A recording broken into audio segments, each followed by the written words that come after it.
I'm glad this is my first show back from doing nothing last year. This feels great because now I get to go back to my favorite thing of trying to convince women on dating apps to come to shows to see me. Because I don't know about you, but if you can find a way to get paid to go on a date, it's great. Especially you can find a way to get paid while in a way where she doesn't actually talk to you the entire time because you're on stage doing whatever you do, and she's hanging out in the back trying to hopefully making friends with the bartender. Because otherwise, if she's not making friends with the bartender, I have a lot of talking to do at the end of the night, and I just talked for a while, professionally speaking, and I could be tired. Thank you. You've been there before. You must be a performer, sir. Yeah. They always tell me, don't bring women to see your shows, because if they don't like what you do, that could be a problem. And I'm like, it's never come up before, because you don't really get a second date off it anyway. You're not going to a show. I have my favorite first date story. It really sticks out because obviously I wasn't able to do this because of the pandemic, and that was schedule a date and then shit my pants on the way there, and then still go because I realized I had enough time to clean up. I did. We were going to have coffee. I went into the back of the coffee place to where the bathrooms are and cleaned up, and then continued the date. And she didn't seem to be having a great time. And I was like, oh man, I wonder why. It's because I took her to a show and I was bombing. It's okay. It's okay. I don't know if you guys got one of these last year. I had a past life experience because of the pandemic, so I don't know if you guys had one. It just made me realize, I was like, man, I was alive before, but that was it.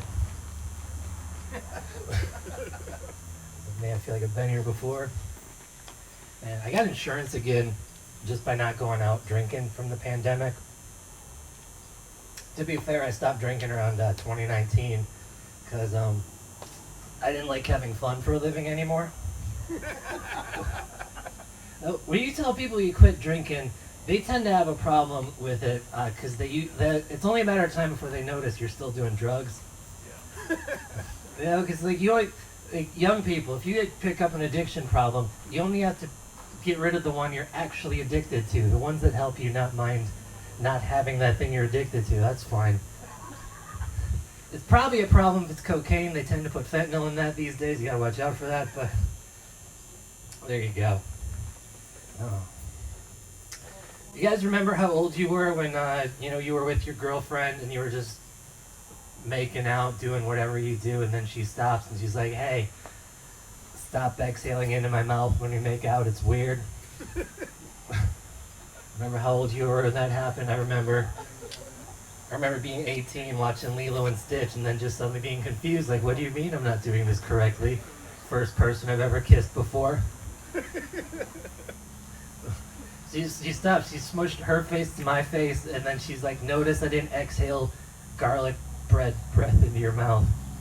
We had garlic bread before making out. You probably shouldn't do that. Anyway. Yeah, exactly. They say my dad always told me don't have chicken wings on a date.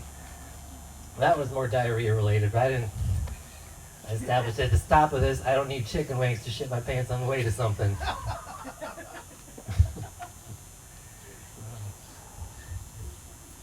Man. Thank you guys for being so generous with the shit jokes. Here's another piece of shit. So, I want to talk about sandwiches for a second. I'm not going to even bother with transitions at this point. We're all moist. We're all moist. We're never going to say humid ever again. This happened to me. I started a new job. Moved to a new city, started a new job. I'm just walking into work, and then I'm walking by the bus stop, and then sure enough, there's a homeless guy, just hanging out, being homeless. This guy stuck out because he was just standing up, just excited, just telling everybody, he's like, somebody please just give me $5 so I can go get the best sandwich in town. And being new in town and having extra $5 bills, I just handed him one, thinking maybe he's going to tell me where this sandwich place is so I can get one too. That didn't happen, so I just handed him money and then just stood there for a long time until he got confused because I didn't say, tell me where this sandwich place is, sir. We've all had that, given a homeless guy money and then gotten confused why they didn't leave and, stop being homeless magically with that $10 bill you just gave them. This guy was like, hey, what the hell's the matter with you, boy? You know what you need? I know exactly what you need. Come closer. So, of course, I did. I took a step forward, and I was like, okay, he's got to be telling me now. That didn't happen either, because this is where he just says, you know what you need? Love. Not the kind that your mom and dad give you, just the kind that gets you right here. And that's when he reached around me and patted me on the ass. And he said, it's okay, I'm not going for your wallet, but it just doesn't really feel okay at the time. And I'm thinking about that just now. That's probably the most elaborate way a guy's ever lied to me about a sandwich before. And also the harshest way I've learned that when you hand a guy money, they don't just tell you what it's for all the time. Much rather have the care and be like, hey, that guy's just going to go buy drugs with that. I'm like, yeah, that's what I was going to use it for, and I got extra money to do that with because I'm privileged. Now we're both getting drugs today. Thank you. I have another story about sandwiches, kind of. I'm going to do it because I'm not giving people a choice in my material. So this one, same city, but I was leaving work this time, and it was late at night, so I knew at this point of living in this town where the sandwich place was, so I could go get one on my way home. So I did, and as soon as I get out of the place and start walking, it's around 11 o'clock at night in the neighborhood I probably shouldn't be in, of my lack of fighting ability, lack of carrying a handgun like people are supposed to in this country. My brother says I should get a gun, that's why I keep bringing that up. Never get to laugh because people tend to get freaked out by guns, they come out of nowhere. Anyway.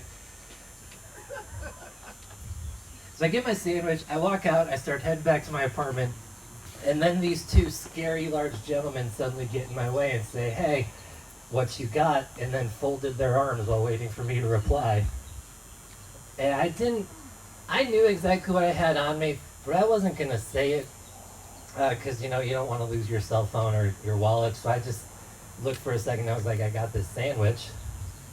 And then they just looked at each other and then back to me. And then one of them just said, what kind of sandwich you get? And I told him, and then he reached out and took the sandwich. And they didn't leave yet.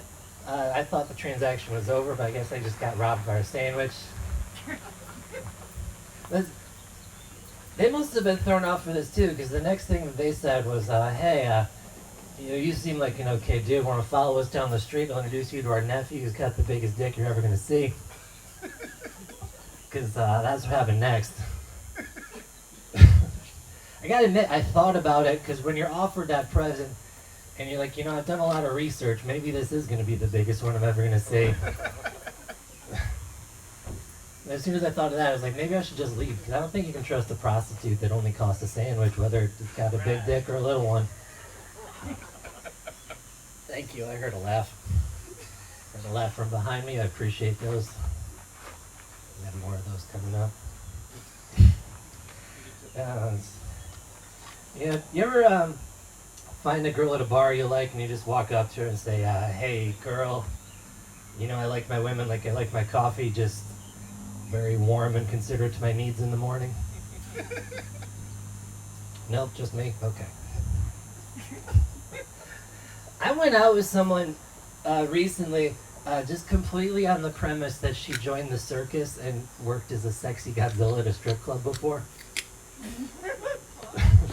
Yeah, that got my attention on Tinder. So if you want to know the origin of her joining the circus, she was just at a circus. She was like, hey, can I work there too? And they always say, yeah. That's how you join the circus. You just show up to one and say, yeah, I'll work here, because they don't tell you till after you agree that you're going to be spending the next 6 months making $240 a month shoveling elephant shit and dealing with people like me. She told me that she didn't have any skills, but she was hot, so they made her wear a bathing suit while holding a snake and just tell people where shows are. That'll do it. I was talking to someone who had professional snake wearer on her resume. And that's a thing now. Sexy Godzilla, it's exactly what she sounds like. She made her own Godzilla costume that completely covered up her tits and her vagina, and she couldn't do any pole dances. She told me because the costume was so bulky, so she just bought a bunch of Matchbox cars and threw them at the men that were giving her money. Yeah. If you guys ever want to be a stripper, be the kind that just throws Matchbox cars at dudes. It's better. And tell me that story on a Tinder date someday.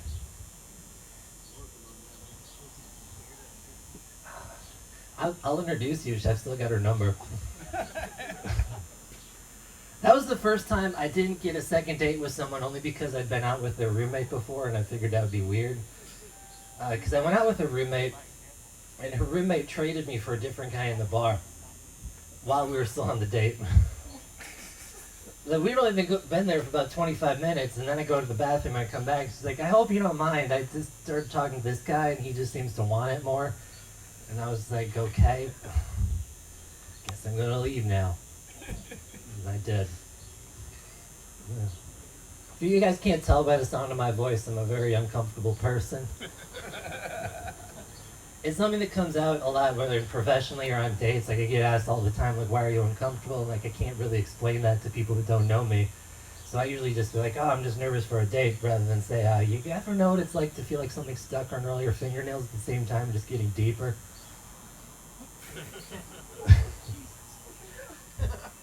I always get this question because of it too. They always stop and like, are you gay? Because it seems like I'm going to find out you're gay at the end of this date. And because my friends ask me that one all the time, and they're just like, you never bring any women around, that's why we wonder. And I was like, okay, that's fair. When you think about it, don't bring any dudes around either. Just show up to shows by myself and go home the same uncomfortable, moist person. I would get a laugh if I said moist again. It's my favorite word. It just slides off the tongue like you do off a leathery car seat when you're all moist from sweating in the sun. Yeah, I've got vinyl car seats to come back to. Alright, I think I have time for a couple more things here. You guys know when you're in a bar and you just see that special someone and you just gotta walk up to them and say something they're never gonna hear before, like, hey girl, are you a giant tortoise? Because you've been slowly walking around my mind all night. Eating lettuce. I guess I'm the only one that's tried that one too. And they say you should be relatable with comedy, but I don't believe it. I've been doing this 7 years. No one's ever said that to a woman at a bar at a show I've been at. That's alright. You guys like funerals? I do. I go to those a lot, man. Exactly. I was at one right before Christmas, and they weren't worried about the COVID stuff because this wasn't a popular person we were going to a funeral for.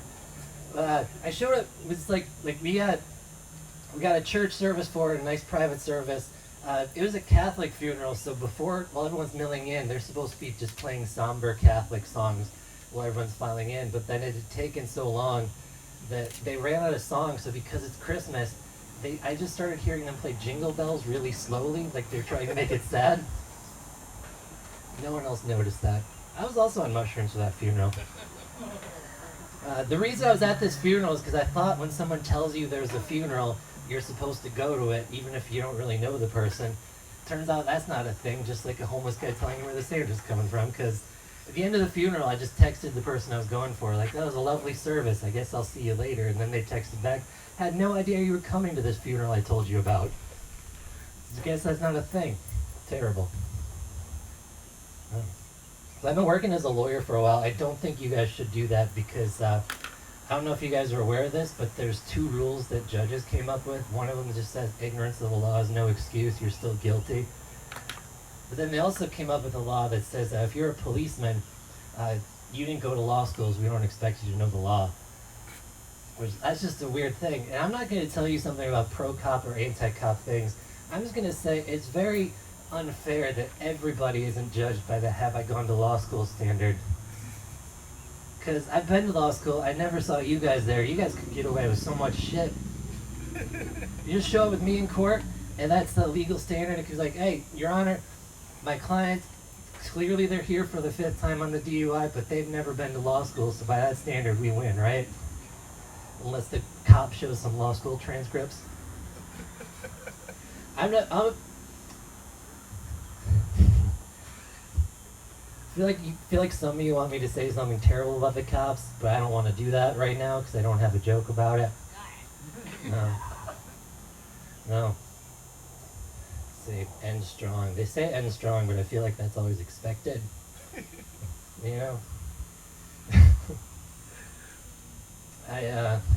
Let's see. Yeah, I did the past life one. Can't save myself with that.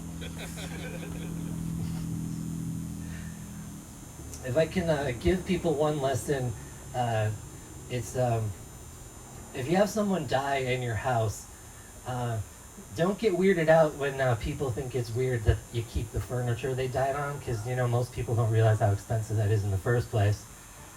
But they always get weirded out, like, hey, that touched a dead body, and now I'm touching it. I might get some on me, and that's not the reason to be weirded out by that. Although, true, dead body germs are real.